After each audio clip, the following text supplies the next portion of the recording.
Good evening, ladles and jelly spoons, as Lee Massey likes to say. I've got a marble stuck on there. I might do a marble next time. I've been having a little practice with it. But I have an idea of what this one's going to be before I start it. I have a name in mind for it.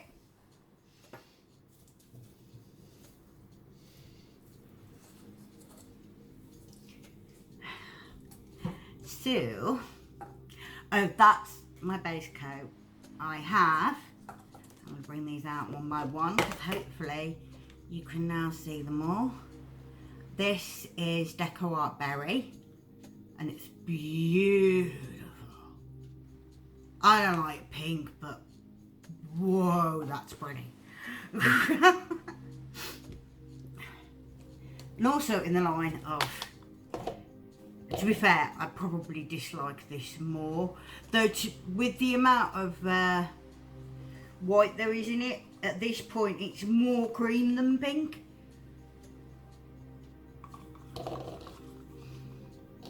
Yeah, it's hard to show you it falling from the stick when there isn't a lot on the stick.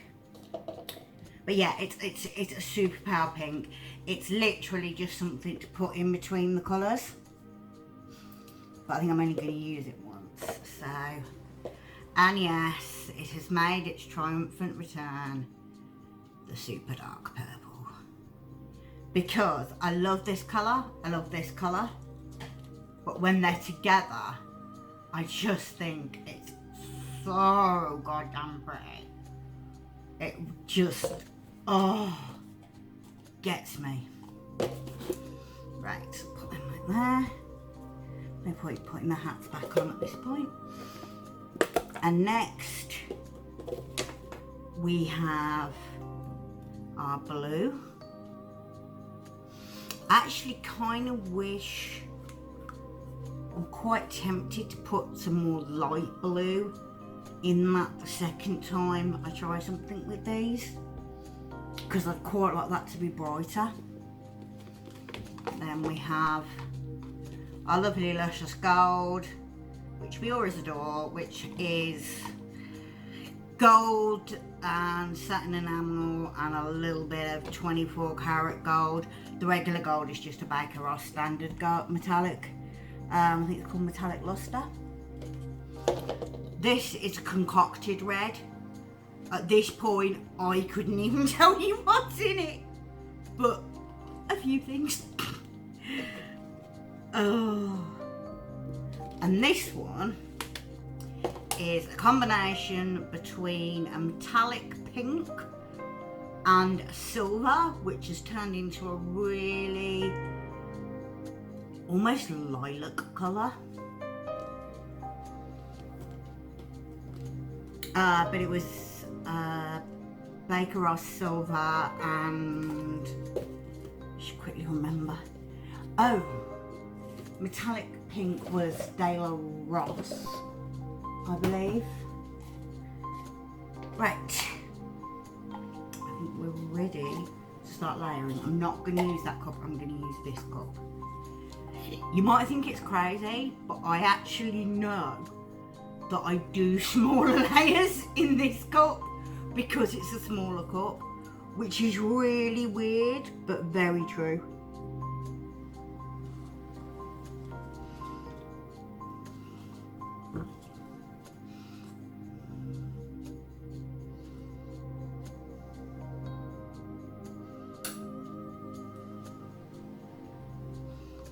All we want in between those two, just a little bit.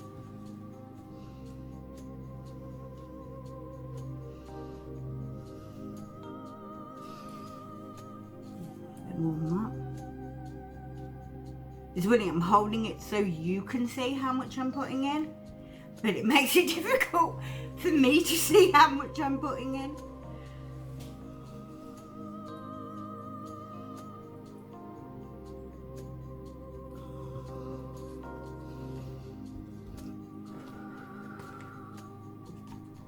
I have to remind myself to breathe when I'm doing this. It's even worse when I'm pouring. It's like people will say like they hold their breath to the end of the pour, and it's not an exaggeration. You really do catch yourself holding your breath because you want it to be, it's not that you want it to be whatever you expected it to be. It's more that you want whatever the end result is to be cool. Which probably sounds really weird, but after a while, you don't make the same assumptions that you do in the start.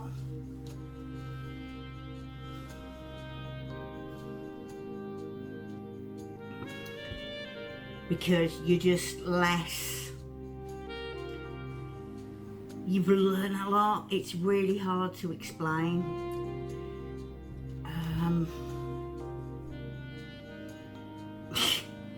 It is really hard to explain the whys, but you do start to get instincts about what's going to work and what's not going to work. I do want a bit of gold just to top it up, and this is going to be a very full cup. And I don't even mind. I'm really hoping that wasn't an issue with the video. Just give me 1 sec. Ow. Oh no, you're still going. Okay, there's somebody sending me a text message. Right.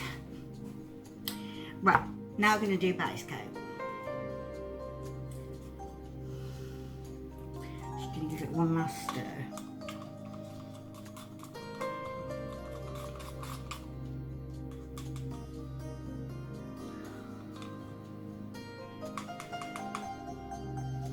Yeah, what I was trying to say is everybody will tell you that they could do a pour again and again and again, and no two of them will be exactly the same.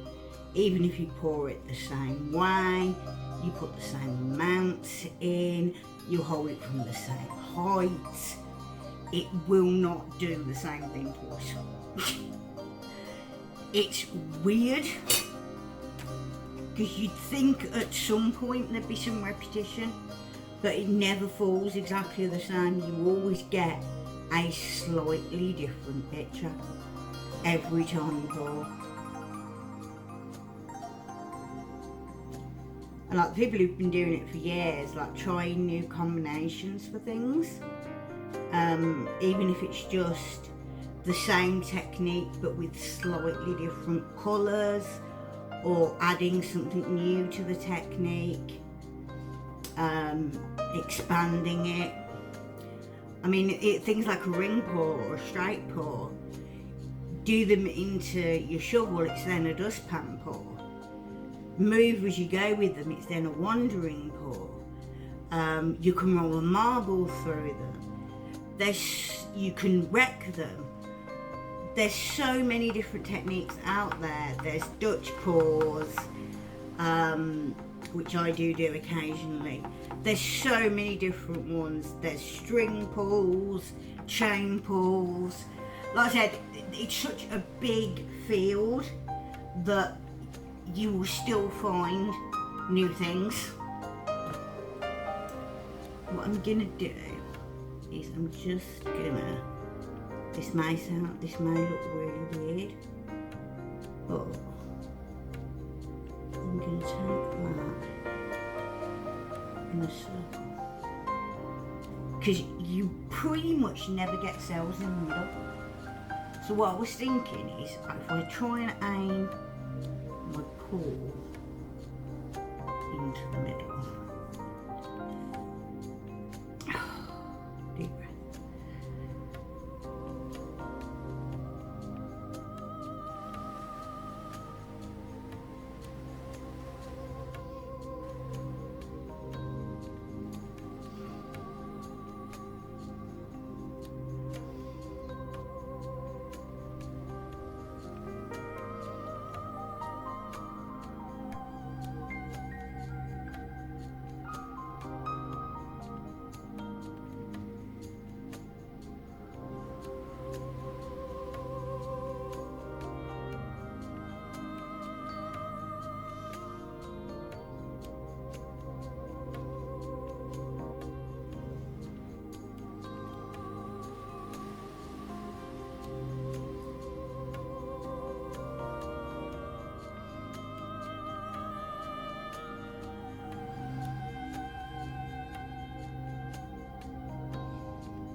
case you're curious, the name I had in my head for this piece before I started was Candyland.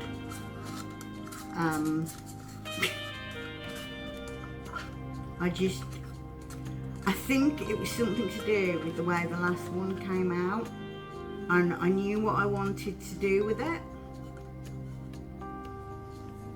I'm literally just adding that as a little bit extra on the corners. I don't actually intend to keep it. It's pretty, am I? Just going to kind of swirl it into the pink.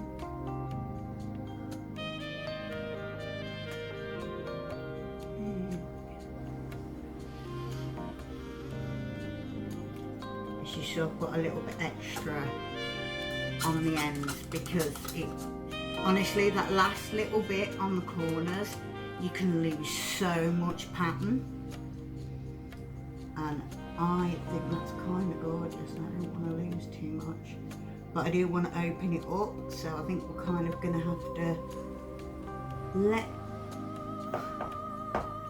what it wants to do lead the way. Sometimes I think I should just do like splatter pours off of stuff, because like the little mini cells, multicoloured cells you get, are really pretty. Right, I'm going to stop rambling and I'm going to torch it.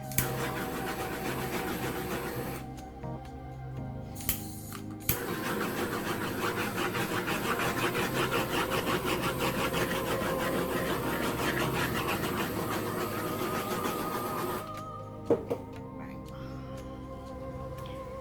I'm just very gently going to take it in a circle.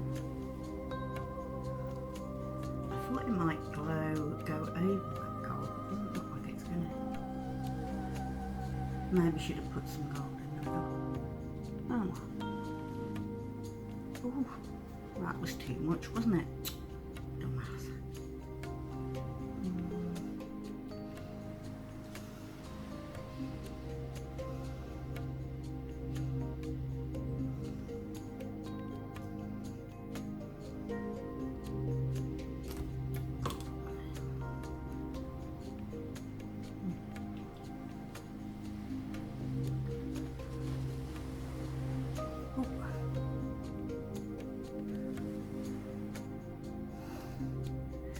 Ooh, guys, what do we do? Do we stretch it out more?